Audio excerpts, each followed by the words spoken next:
The Young and the Restless. Spoilers, the truth about Heather's death. Cameron's dark shadow over Sharon.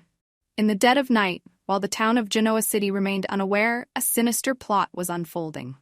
For months, Sharon had been spiraling into a mental abyss, consumed by guilt and terror over something she was convinced she had done, murdering Heather. The evidence was overwhelming. The DNA results, the surveillance footage, the fingerprints. All pointed to Sharon, the once respected member of the community. No one doubted her guilt, not even herself. But something far more insidious was at play. A force lurking in the shadows, twisting Sharon's reality, warping her perception of truth. The truth was that Sharon wasn't the killer. Cameron Kirsten was. Cameron had once been a specter from her past, a man she thought she had long escaped. Yet he had returned. And he wasn't just after revenge. He wanted total control. It started subtly, with anonymous messages and eerie encounters. Then it escalated. Sharon began losing chunks of time, her memory foggy, her thoughts disjointed. She would wake up in strange places with blood on her hands, shattered glass at her feet, or unfamiliar bruises on her skin. It was as though her mind was being poisoned, and in a way, it was. Cameron's plan unveiled. What no one realized was that Cameron was alive. Though everyone believed him to have disappeared, or worse, perished, he had in fact been orchestrating a twisted plan. He had been drugging Sharon for months, using a carefully calculated mix of hallucinogens and psychological manipulation to make her believe she was guilty of crimes she hadn't committed. With each dose, the lines between reality and fiction blurred further, and Sharon fell deeper into his control. Cameron's goal was simple: destroy Sharon's life by making her the fall guy for Heather's murder, while he quietly pulled the strings from behind the scenes. His revenge would be complete only when Sharon was utterly broken, left to rot in a prison cell for a crime she didn't commit, and with no one to believe her innocence.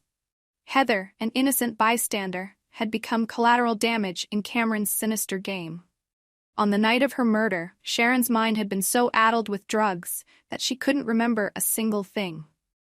All she knew was waking up in a dimly lit room, blood on her clothes, and Cameron standing over her with a sinister grin.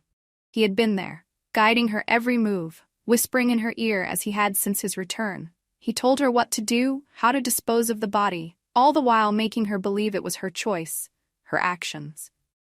In her drugged stupor, Sharon was helpless to resist. The murder of Heather. The night Heather died was a blur in Sharon's mind, a series of fractured images and flashes of light that barely made sense. Cameron had been with her the entire time, manipulating her every step of the way. Heather had come to confront Sharon, believing her friend had been acting strangely and wanting to help. But before she could piece together what was happening, Cameron appeared out of the darkness. With a swift, brutal motion, he struck Heather on the head with a blunt object, the force of the blow rendering her unconscious.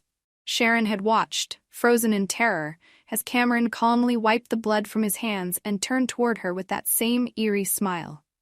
"You did this," Cameron whispered, his voice soft and venomous.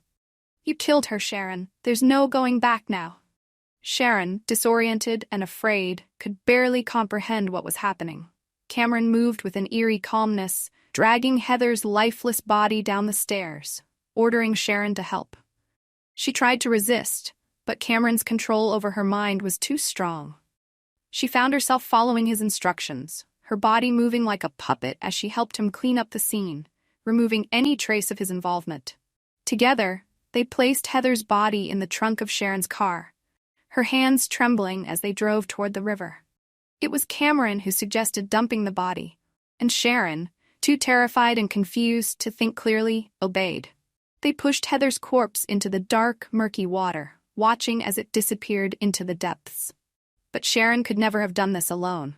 Heather was a strong, tall woman, and Sharon, in her weakened state, wouldn't have been able to move her body, let alone stage the scene so meticulously. Yet with Cameron's guidance, the murder appeared to be Sharon's doing entirely. The aftermath. As days passed, Sharon became more and more convinced of her guilt. The police had found DNA at the scene. Video footage from nearby cameras showed her at the location where Heather was last seen alive. It all pointed to Sharon. But what no one knew was that Cameron had been carefully planting those pieces of evidence, framing her for the crime he had committed. He wanted everyone to believe that Sharon was the murderer, that she had snapped and killed Heather in a fit of rage. But the truth was there, hiding in plain sight. The subtle clues, Cameron's DNA mixed with Sharon's, the inconsistencies in the timeline, the small errors in the footage, were there for anyone to find. But would anyone believe Sharon? Especially after all the erratic behavior she had exhibited? The hero who unveils the truth. Someone needed to uncover Cameron's deception, someone who could see through the web of lies he had spun around Sharon. The question remained, who would be brave enough to challenge the narrative that Sharon was the killer? Nick, Sharon's longtime friend and former lover, had been watching from the sidelines, struggling to understand what had happened to the woman he once knew. He couldn't shake the feeling that something wasn't right. Sharon's behavior had been off for months, but this was different. As much as he tried to distance himself from her, the gnawing suspicion that Sharon was being manipulated wouldn't let him rest. It would take a brave investigator, perhaps Nick himself or a new face in Genoa City, to dig into Cameron's past, to find the skeletons in his closet and the truth behind his reappearance. Whoever it was, they needed to work fast. Sharon's trial was approaching, and if no one came forward soon, she would spend the rest of her life behind bars for a crime she didn't commit. As the pieces of the puzzle started to fall into place, it became clear. Cameron had to be exposed. His reign of terror over Sharon had to end. But would they catch him before it was too late? Would Sharon finally be freed from the nightmare she had been living? Or would Cameron succeed in his twisted game, leaving Sharon to pay for his crimes while he vanished into the shadows once more?